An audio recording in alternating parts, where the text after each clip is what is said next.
I ran desperately toward my girlfriend who was about to get hit by a car. But in the next moment, I passed right through her body. The car was moving insanely fast. She didn't even have time to react.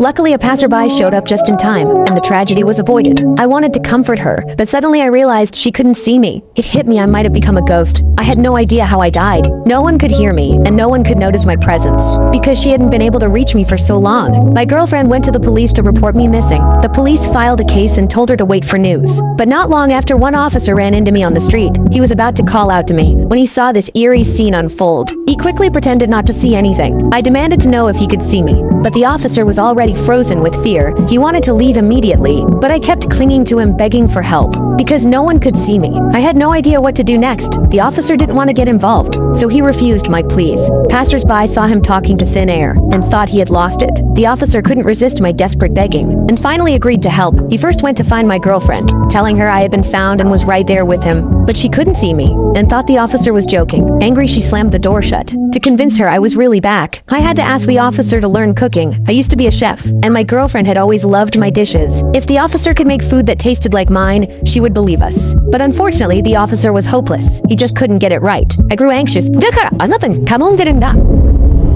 At some point, my spirit accidentally possessed the officer's body. I didn't know why, but now I could cook using his body. I got to work in the kitchen like I owned it, carefully remembering the dishes my girlfriend loved the most. I still remembered the first time I made her milk pudding. I had mistaken salt for sugar, and she always said the pudding was salty, so this time I added plenty of salt. I used the officer's phone to ask my girlfriend out. I brought the carefully prepared dish to her, and at that moment, my spirit slipped out of the officer's body. She took a bite, and her eyes instantly welled up with tears.